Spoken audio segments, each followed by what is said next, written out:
पाकिस्तान बदला हुआ पाकिस्तान है, जिसमें खवातीन हर शोबे में मर्दों से आगे जाने की कोशिश में है और ये शोबा बिजनेस का भी है। आज आपके मेजबान आमिर रजा खान की मेहमान है फायजा अमजद, जिन्होंने बिजनेस में न सिर्फ कमाल कर दिखाया बल्कि बाकी खवातीन के लिए भी मशले रहा है। आइए आपको उनसे मिलवाएं।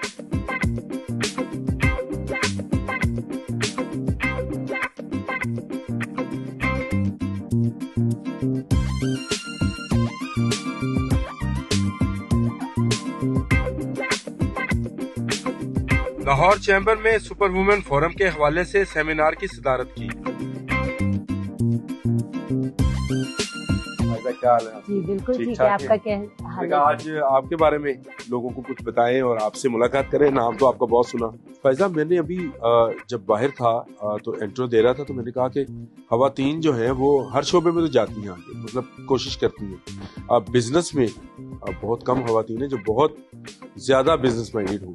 तो क्या आप शुरू से ही इस तरह का आपका जहन था या बाद में कोई वालिदैन का या वालिद का कारोबार देखकर आपको शौक पैदा हुआ? अगर मैं आपको स्टार्ट से बात करूं तो स्कूल के ज़माने में ही मैं हर एक्स्ट्रा करिकुलम एक्टिविटी में हिस्सा लेती थी और हम तकरीबन हमेशा फर्स्ट आती थी। और कॉलेज स्कूल में ही मुझे मतलब काफ़ी शौक होता था प्रोमिनेंट होने का। लेकिन स्कूल में तो आपको पता है बच्चों वाली बात ही होती है। जब मैं कॉलेज में आई थी तो मेरी शादी मैट्रिक में हो चुकी हुई थी। फर्स्ट ईयर में मेरा बेटा था मेरे साथ, लेकिन जब मैं आई तो वो आपको कई लोगों को प्रोमिनेंट होने का या कुछ करने का शौक होता है। तो कॉलेज में उन दिनों हवा थी, रंग गोरा करने के शौक था सबको।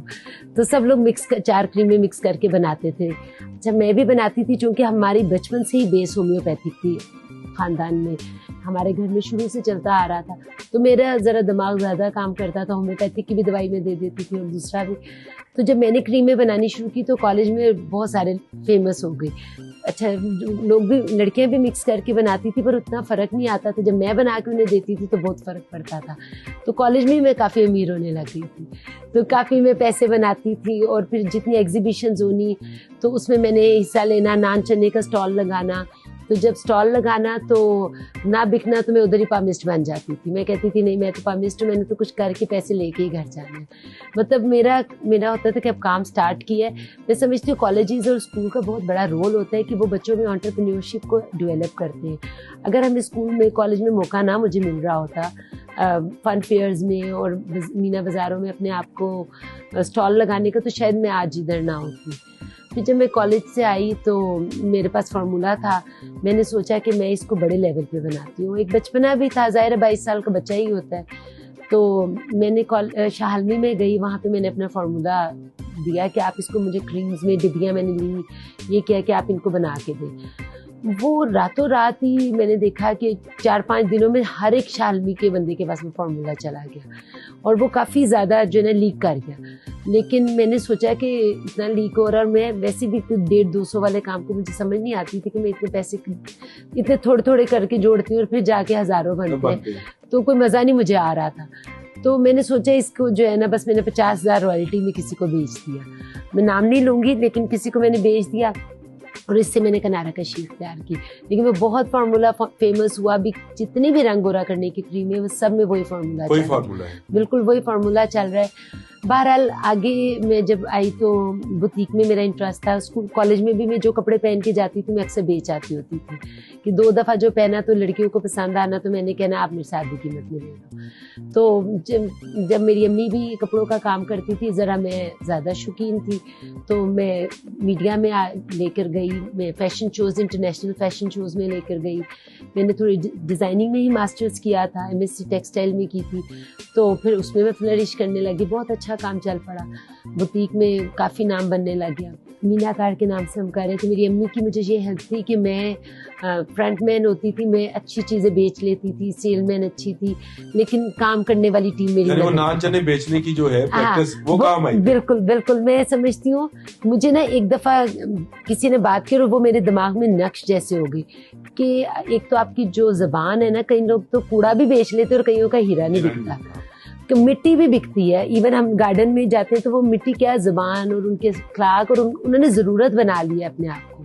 जब आप ज़रूरत बन जाते हो तो लोग आपसे हर चीज़ लेते हैं। तो ये बात मुझे एक समझ आ गई, नक्श हो गई कि हमें लोगों के साथ एक तो बिहेवियर अच्छा और दूसरा ऑनेस्टी से काम करें और ज़रूरत बन जाए। वो कहते हैं अच्छा सेल्समैन वो जो साइबेरिया के बंदे को फ्रिज बेच दे। बिल्कुल जी। तो आपने फ्रिज बेच दी फिर। तो बस फिर मतलब ये फायजा अच्छी खासी आप गोरी रंगत वाली हो और उस पर गोरा रंग बनाने वाली क्रीम बनाने का ख्याल कैसे दिल में आया? ये मार्केट ट्रेंड था ना।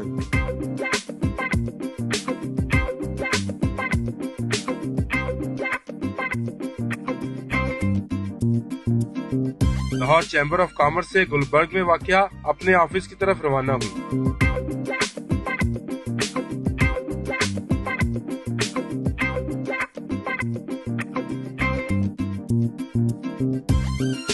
इतनी कंपनीज, इतनी डिस्ट्रीब्यूशन, कमेटियां, इसमें अपने लिए भी वक्त निकालती हैं? हाँ जी बिल्कुल, मेरे पास वाफर वक्त होता है। मैं समझती हूँ कि जो टाइम मैनेजमेंट है ना वो बहुत ज़रूरी है। जिस दिन मैं देर से सो के उठती हूँ मेरे सारे काम लेट हो जाते हैं, और जब मैं जल्दी उठती हूँ और अपने दिन का स्टार्ट जल्दी करती हूँ तो ना सिर्फ काम ज़्यादा जल्दी हो जाते हैं बल्कि मैं अपनी फैमिली के दूर पार के रिश्तेदारों को भी मिलाती हूँ। तो मैं समझती हूँ कि टाइम मैनेजमेंट होनी चाहिए और हर चीज़ का एक वक्त होना चाहिए और सब काम इजीली हो सकते हैं। अपने लिए भी वक्त निकालती हैं, बच्चों के लिए भी, रिश्तेदारों के लिए भी, और उसके साथ साथ दूसरी खवातीन को भी ट्रेन करती है बिजनेस के लिए। तो ये कितना मुश्किल काम? मैं समझती हूँ अगर हम बच्चे पाल लेते हैं ना, जितना मुश्किल काम वो है ना उससे बढ़ के कोई मुश्किल काम नहीं। बच्चों को ट्रेन करना, उनको लफ्ज से लेके तो एक मास्टर्स तक लेके जाना, ये भी एक माँ का ही काम है और माँ के बगैर ये काम नहीं हो सकता। तो मुझे लगता है कि जब मैं ये कर सकती हूँ, कोई भी बंदा कुछ भी कर सकता है। बस कॉन्फिडेंस अपने ऊपर रखें, अपने ऊपर एतमाद इतना ज़्यादा हो कि मैं जो करने जा रही हूँ इसमें नीयत जितनी आपकी अच्छी होगी आपके अंदर उतनी अच्छी पॉजिटिव रेज होंगी। अगर आपकी नीयत अच्छी नहीं है, मैं जब किसी के लिए काम करती हूँ ना मेरी हेल्प बहुत ज़्यादा हो जाती है। मैं जब भी कोई काम करने का सोचती हूँ उसमें मैं पहले किसी का मकसद रखती हूँ फिर अपना रखती हूँ, तो फिर मदद अल्लाह की जानिब से होती है। फायजा एक बात आपसे पूछना चाहता हूँ, अगर आप नाराज ना हो, ये छोटी उम्र में ही आपको कमेटियों वाली माई बनने का शौक कैसे पैदा हुआ?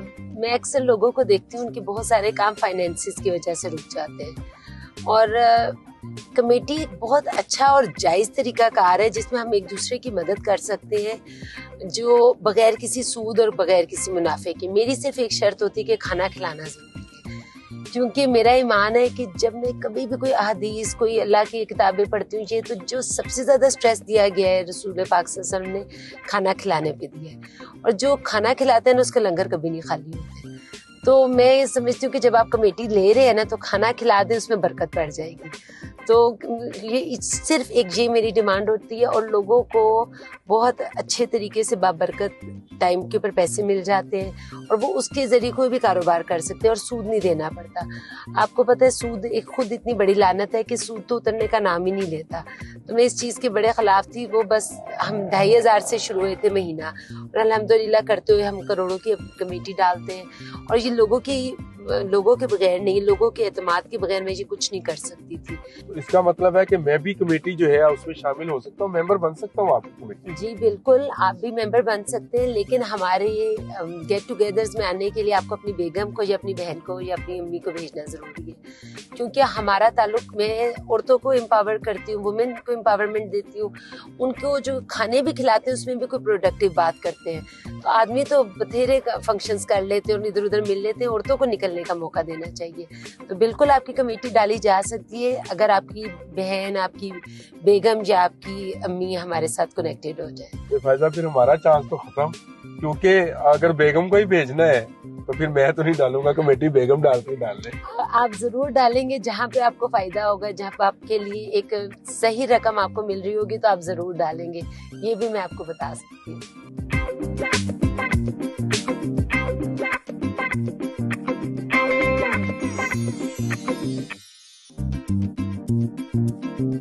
गुलबर्ग में अपने ऑफिस पहुंची,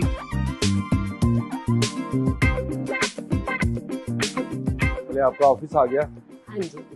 अच्छा ये क्या है ये? अच्छा, सुपर वुमेन फोरम और 6 सेंस ग्रुप। हाँ जी। ये 8 हाथों वाली, ये तो कोई हिंदू देवी लग रही है मुझे तो, बैठी हुई औरत जो। अच्छा, मैं इसके बारे में आपको थोड़ा सा बताती चलूं कि इस एक औरत के बहुत सारे हाथ होते हैं, वो एक मैनेजर होती है। मैंने जो इसका मकसद बनाया है, आप देखिए एक हाथ में बच्चा है, कोई औरत अपने बच्चों को इग्नोर नहीं कर सकती, चाहे वो किसी भी हाल में हो।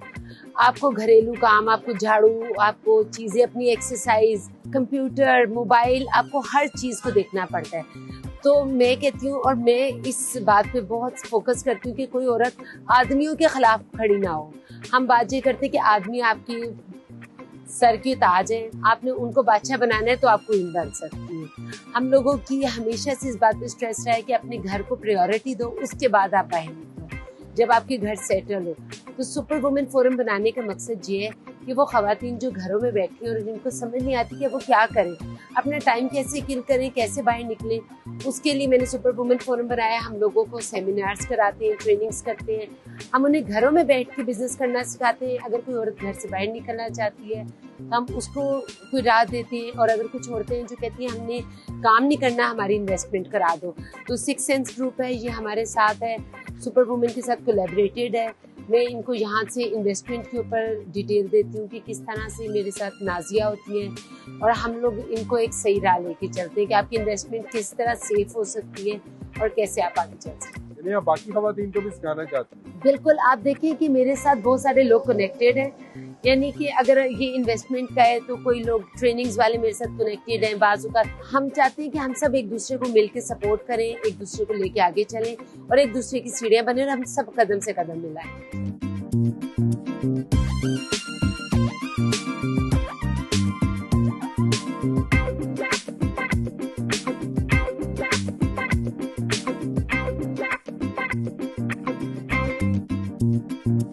ऑफिस तो आपका बहुत अच्छा वेल डेकोरेटेड ऑफिस है। अच्छा, ये सिक्स सेंस है क्या? छठी हिस्स जो है, ये तो कहते हैं कि कुछ लोगों में होती, कुछ में नहीं होती, तो आपने सिक्स सेंस नाम कैसे रखा और करती क्या है सिक्स सेंस? अच्छा, ये है कि अब आप हर काम तो खुद नहीं कर सकते। सिक्स सेंस नाजिया और वसीम भाई हैं जो कह रहे, जो इसको मैनेज करते हैं। ये प्रॉपर्टी और रियल स्टेट का बिजनेस है। तो जो सुपर वुमेन है, ये औरतों को जो कि काम करती हैं उनको लेके आती है कि आप आएँ, आपके पास जो इन्वेस्टमेंट है उसको अगर आप सही तरह लगाएं तो हम कोई प्रॉपर्टी बाय कर सकते हैं, उससे भी किराया आ सकता है, जो कि आपको देखें, जो लोग आपको बताते हैं ना कि इतने लाखों रुपया लगाएं और आपको इतने हज़ारों आएगा, ये कुछ दिनों की बात होती है और उसमें डूबने के चांसेस बहुत होते हैं। जो इन्वेस्टमेंट ज़मीन में होती है वो आपके सामने होती है, भागेगी नहीं, उधर ही रहेगी। तो मैं जो एक ये भी हमारा काम है कि सुपर वुमेन की जो ख़वातीन इन्वेस्टमेंट करना चाहती हैं तो हम लोग फिर इनसे कनेक्ट कराते हैं। अगर वो कोई प्रॉपर्टी बाय और सेल करना चाहें तो उससे कनेक्टेड होते हैं और फिर फ़ायदा होता है। और सिक्स सेंस आपकी यूज़ होती है, कॉमन सेंस और सिक्स सेंस को हम यूज़ करके सुपर वुमेन को और सुपर बना देते हैं। फायदा कहाँ से कहाँ निकल गए। मैं तो पूछना ये चाह रहा था कि होम्योपैथिक आपने किया और उसके डॉक्टर बनी होम्योपैथिक की, तो उसकी मेडिसिन में भी काम किया, फिर आप सुपर वुमेन की तरफ आ गई, और सुपर वुमेन में आपकी सक्सेस स्टोरी क्या है? देखिए, जो होम्योपैथिक था वो मेरे अब्बू का पैशन था। मेरे फादर चाहते थे कि कुछ ना कुछ हम ऐसे करें, फ्री कैंप्स लगाया करें। असल में पाकिस्तान में होम्योपैथिक की इतनी अवेयरनेस नहीं, लोग कहते हैं जी बड़ा स्लो है, लेकिन जब मैं होम्योपैथिक में आई, मैं मास्टर्स थी, पढ़ी लिखी थी, मैंने लोगों को अवेयरनेस दी कि आपको अपनी बीमारी को सही बताना आना चाहिए। बाज़ औक़ात देखिए एलोपैथी कहती है जी डिस्प्रिन, सर में दर्द हो रही है, डिस्प्रिन खा लो, सर दर्द ठीक हो जाएगी, जबकि होम्योपैथी कहती है आपके सर में दर्द हो रही है, हो सकता है आपको टेंशन हो तो सर दर्द की और दवाई होनी चाहिए। अगर आपको कोई स्ट्रेस है तो भी हो सकती है, अगर आप गर्मी से होके आए तो भी सर दर्द हो सकती है, इवन जिस्म में कोई और मसला है तो भी सर दर्द हो सकती है, नज़र वीक है तो और सर दर्द का प्रॉब्लम है। तो इन सब के लिए डिफरेंट मेडिसिन है। एलोपैथिक नो डाउट बहुत आगे है, लेकिन सर्जरी में उसका कोई कमाल नहीं। लेकिन कुछ चीज़ें जो छोटी छोटी बातें होती हैं उसके लिए अगर हम एंटीबायोटिक्स यूज़ करते हैं, उसके लिए हम लोग वो तोप से मक्खी मारने की कोशिश करते हैं, तो वो जिस्म में और बड़ी कमियां आ जाती हैं। आप अक्सर देखते होंगे शुगर के पेशेंट हैं, उनके गुर्दे ख़राब हो रहे हैं, उनकी फलानी चीज़ ख़राब हो रही है, क्योंकि साइड इफ़ेक्ट्स और चीज़ों के। तो मैं समझती थी कि छोटी छोटी चीज़ों के लिए होम्योपैथिक की अवेयरनेस दी जाए। इसके लिए मैंने अपनी प्रोडक्ट्स निकाली। हैप्पी फैमिली इसके नाम से मैंने एक प्रोडक्ट निकाली हुई है, स्ट्रेस और एंगर रिलीफ के लिए, और बिल्कुल साइड इफेक्ट के बगैर है। प्याज की बनी हुई दवाई है। अगर आप देखें प्याज काटें तो क्या होता है, आंखों से आंसू निकलते हैं, आपको तकलीफ तो कोई नहीं है। तो मैंने बच्चों के लिए एक अलहदा मेडिसिन निकाली कि जो छोटे बच्चे हैं वो किसी वक्त रोते हैं क्योंकि उनके दांत निकलने वाले होते हैं, उनको भूख लग रही होती है, वो बता नहीं पा रहे होते, उनकी मेडिसिन फ़र्क है। अब जो टीनेज बच्चा है उसके हार्मोनल चेंजेस आ रहे होते हैं। आजकल ना बच्चे माँ बाप की बात अच्छी नहीं सुनते, टीचर्स की और अपने दोस्तों की बात सुनते हैं, क्योंकि ये एनवायरनमेंट का असर आ रहा है, मीडिया का असर है, उनकी मेडिसिन फ़र्क है। अच्छा, होम्योपैथिक का तो आपने बता दिया, वो तो हम भी मानते हैं कि ये भी तरीका इलाज है, लेकिन इसके साथ साथ मुझे सुपर वुमेन में ज़्यादा है इंटरेस्ट है कि ख़वातीन को किस तरह से आप कायल करती हैं, माइल करती हैं। ज़्यादातर तो हमारे जो इस खित्ता है इसमें घरेलू ख़वातीन हैं, वो कारोबार की तरफ कैसे माइल होती हैं? अच्छा, मैं आपको एक मज़े का वाक़या सुनाऊं कि मतलब अक्सर लोग बड़ा इंप्रेस होते हैं कि तुम ये काम करी तो हम भी करना चाहते हैं, तो मैं उन्हें वेलकम करती हूँ, ज़रूर आओ। हम लोग जो सेमिनार्स करते हैं, ट्रेनिंग्स देते हैं कि कैसे सेल्फ कॉन्फिडेंस बूस्ट किया जाए। कासिम अली शाह को बुलाया जाता है कि वो मोटिवेशनल स्पीच दें कि लोगों को काम की क्या ज़रूरत है। तो मेरी एक बहुत अच्छी जानने वाली है, तो काफ़ी पढ़ाई में तेज़ थी, तो मैंने कहा तुम बिल्कुल अब घर में होती हो, बच्चे भी बड़े हो गए, तो निकलो बाहर। कहती फ़ाइज़ा मुझे इस्तिखारा करने दो। फिर कहती मुझे ज़रा इंतज़ार करने दो। 3 दिन बाद कहती इस्तिखारे में नज़र कुछ नहीं आया, मेरा ख्याल है कि मैं सेमिनार ना अटेंड करूँ। तो मैंने सोचा जिन बंदों की सोच इतनी महदूद हो गई हुई है, यानी कि अगर वो मतलब कि उनकी सोच बढ़ ही नहीं पा रही, यानी इतनी पढ़ी लिखी लोग, मैं इस दीन का हज़रत खदीजा से बड़ी कोई मिसाल नहीं है। यानी हजूर पाक सल्लल्लाहु अलैहि वसल्लम ने हज़रत खदीजा से शादी की जो कि बिज़नेस लेडी थी, और कहीं पे जिक्र नहीं आया कि आपने ये काम नहीं करना। हाँ, औरत के लिए घर की चारदीवारी सबसे बेहतर है, लेकिन जो आजकल के हालात हैं, जो आजकल के हमारी चीज़ें बढ़ गई, स्टैंडर्ड्स बढ़ गए, हमें अपने बच्चों को लेके आगे चलना है। पहले लोगों के होते थे 8-10 बच्चे, उनमें से 1-2 ख़राब भी हो जाते थे तो कोई फ़र्क नहीं पड़ता था। अब लोगों के रह गए 2 बच्चे या 3 बच्चे, और उनमें ख़राब होने का रिस्क अगर 2 लोगों का, तो कोई बहुत गलत बात है। मैं समझती हूँ अच्छी स्कूलिंग दी जाए बच्चों को, माँ बाप दोनों को मिलकर काम करना चाहिए। दीन सबसे पहले, लेकिन दीन को गलत तरह पे इस्तेमाल ना किया जाए। कोई भी, अभी मैं बहुत निगत हाशमी है, ताहिरा यूसुफ है, ये बहुत बड़े बड़े नाम हैं, यहाँ पे जाके हम सुपर वुमेन के ज़रिए इनको काम करना सिखाते हैं। इनको कहते हैं आप पर्दे में रह के काम कर सकती हैं, आप लोग मीडिया में करें, आप लोग इंटरनेट के ऊपर, फेसबुक के ऊपर, इंस्टाग्राम पे बिजनेस करना सीखें। तो ये क्या है, सुपर वुमेन जो है ये अमीर औरतों का कोई क्लब है जिसमें सिर्फ आम खतून जो है घर की, जिस पर मैं फोकस करता हूँ, ये घरेलू खतून इस सुपर वुमेन के ग्रुप में शामिल कैसे हो सकती? देखिए, सुपर वुमेन हर औरत है, हर औरत सुपर वुमेन है, लेकिन जो हमारा ग्रुप ऑफ सर्कल है ना, वो लोग हैं जो थोड़े बहुत पढ़े लिखे हैं या जो कुछ करना चाहते हैं, आगे बढ़ना चाहते हैं। जो बिल्कुल लो मिडिल क्लास है ना, उनका महवर ज़िंदगी का कुछ और है, उनके लिए एनजीओज और सब लोग काम करें, लेकिन जो हम मिडिल क्लास औरत है उनके लिए कोई कुछ नहीं कर रहा, क्योंकि ये सबसे ज़्यादा पिसने वाला तबका है, क्योंकि इनके अखराजात बढ़ चुके हैं। अब मैं इन लोगों को मोटिवेट करती हूँ कि अपने टाइम को टीवी के आगे चैनल स्क्रॉल करते हुए ख़राब ना करो। उसी टाइम में जब आप फेसबुक यूज़ कर रहे होते हो, 3-3 घंटे औरतें फेसबुक पे बैठी हुई सिर्फ कमेंट्स कर रही होती हैं, तो वाई नॉट उससे बिजनेस कर सकते हो।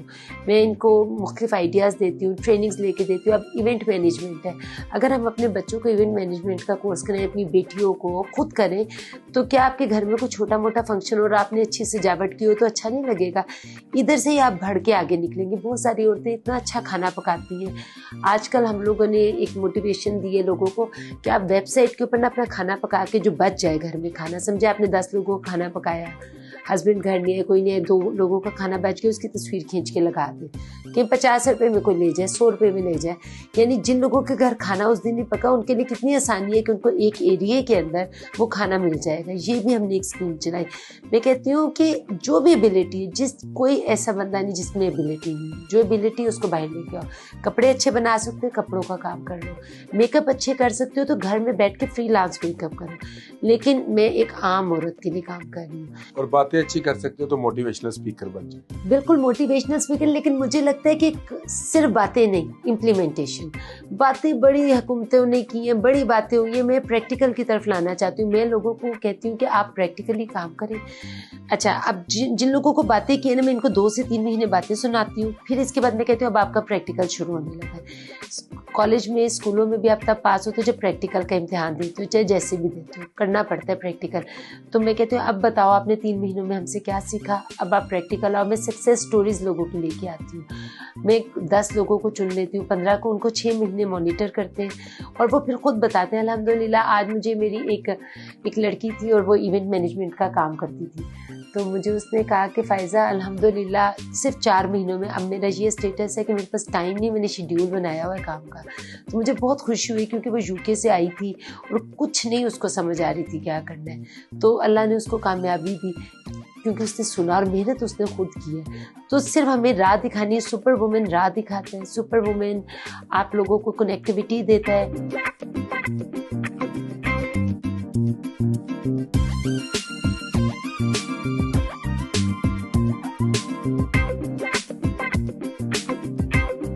यहाँ से अपने घर की जानिब रवाना हूँ।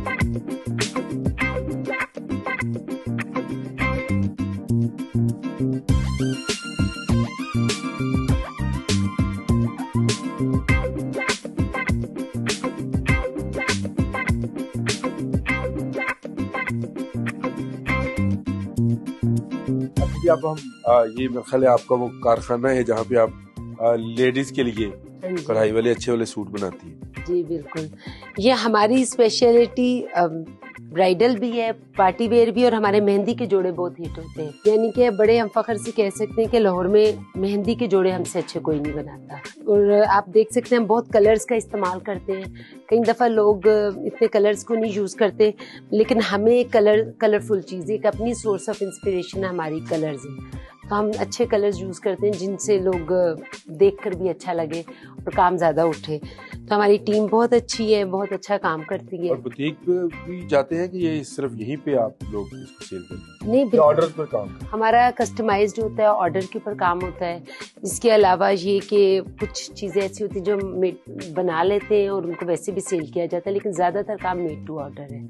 और हाथ का काम होता है, मशीन का काम होता है। हमारे पास ऐसे कारीगर भी हैं जो कि मतलब जो गारा वर्क करते हैं, जो हाथ की ऐसी कढ़ाई करते हैं जो हर जगह नहीं मिलती। यानी इंडिया में वो काम होता है जो हमारे पास होता है, बहुत बारीक काम किया जाता है। तो इतने अच्छे सूट बनते हैं तो महंगे भी होते होंगे। ज़ाहिर है जितना गुड़ डालेंगे उतना मीठा होगा।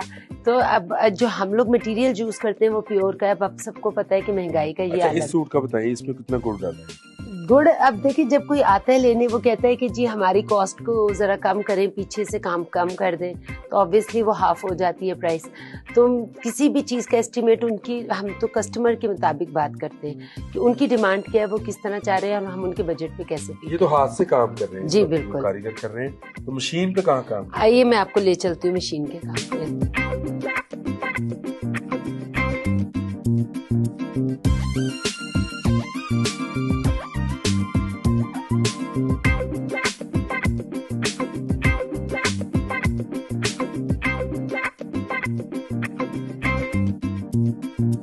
चाय का तो बड़ा जबरदस्त बंदोबस्त किया आपने।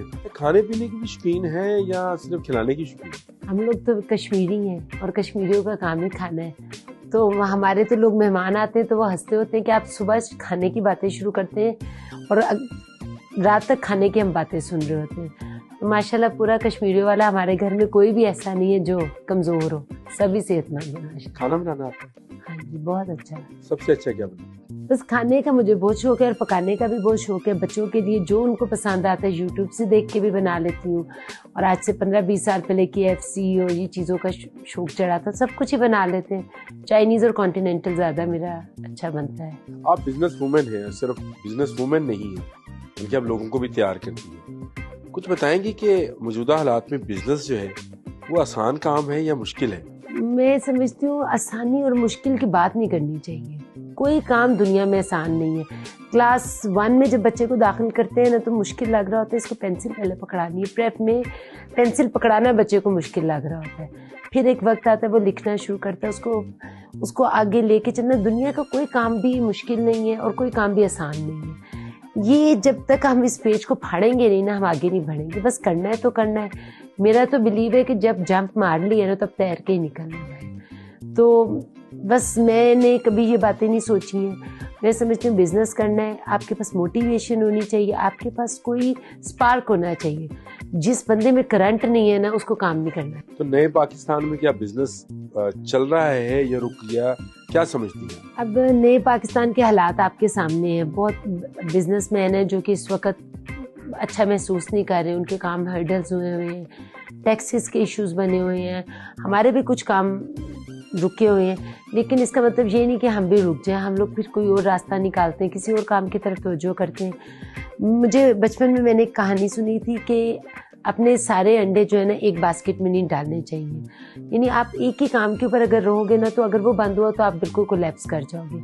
आपके पास हमेशा 2 से 3 ऑप्शंस होनी चाहिए। तो यही बात लेके मैं आगे चली, हमेशा डाइवर्सिफाइड काम किए ताकि अगर एक थोड़ी देर बंद होता है तो दूसरा काम, दूसरा बंद हो तो तीसरा होना चाहिए। इसीलिए आपके पास इतने काम है करने को। बिल्कुल बिल्कुल, क्योंकि मुझे जब मैं कोका कोला के काम में आई तो मुझे कोई मोटिवेशन नहीं लग रही थी कि मुझे क्यों कोक का काम करना चाहिए।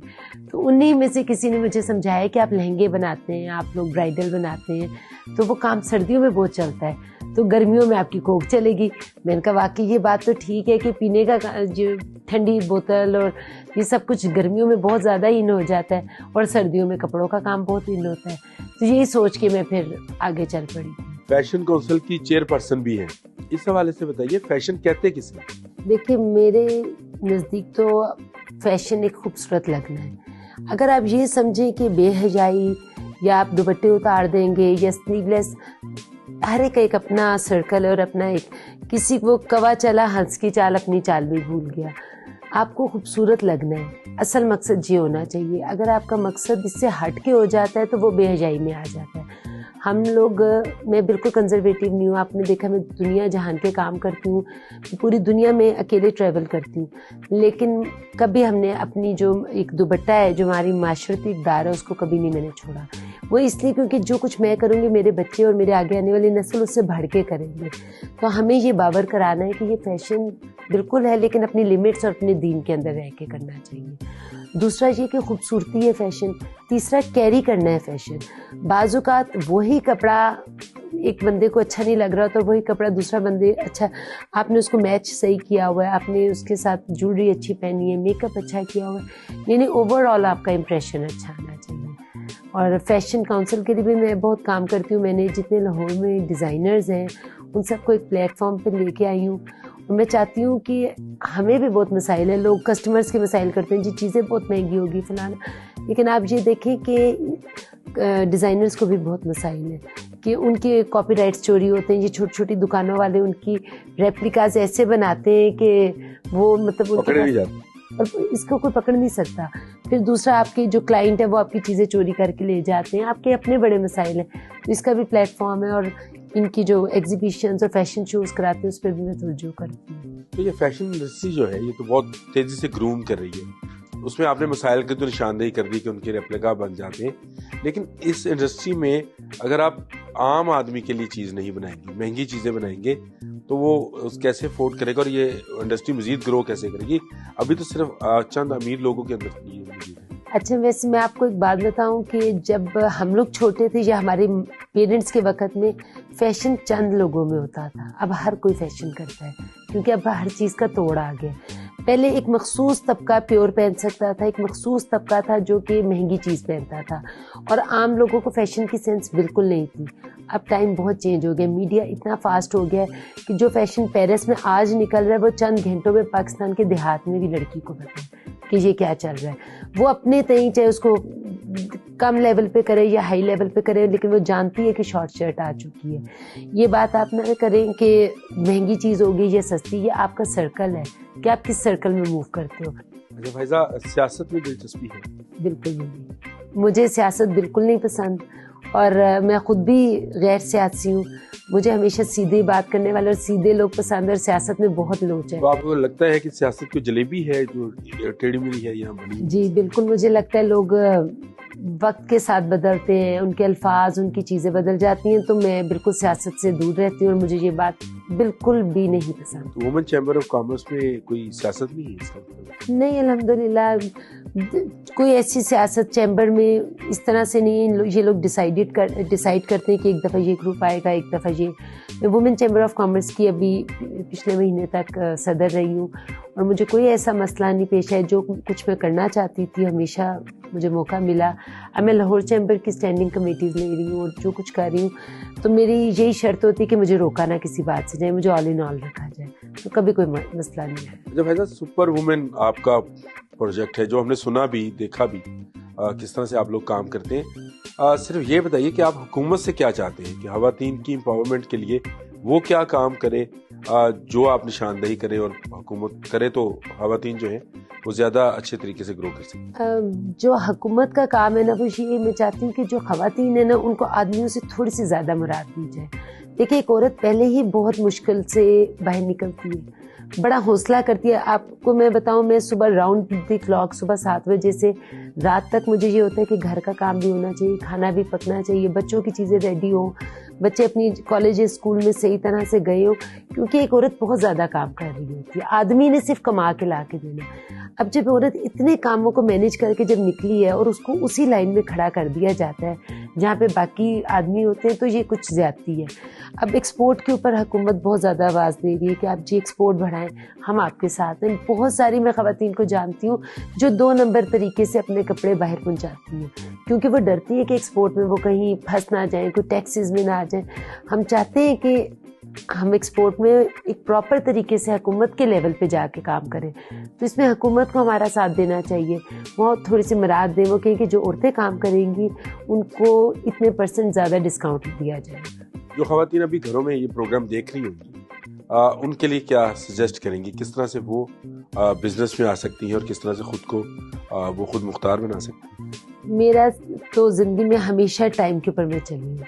मैंने घड़ी देखनी होती थी और मुझे होता था कि ये टाइम मेरा कहाँ पे इस्तेमाल हो रहा है। टाइम मैनेजमेंट बहुत ज़रूरी है। बिज़नेस करें, और बिज़नेस एक ऐसे मज़े का काम है जहाँ पे आपको कोई पूछने वाला नहीं, आपने किसी को जवाब नहीं देना, लेकिन अपनी डेडिकेशन रखें, एक मोटिवेशन होनी चाहिए। अगर मैं कहती हूँ जिसमें स्पार्क नहीं है ना, वो काम ना करे, वो घर में बैठा रहे और बस एक खाना पका के बच्चों को खिला के फारिग हो जाए।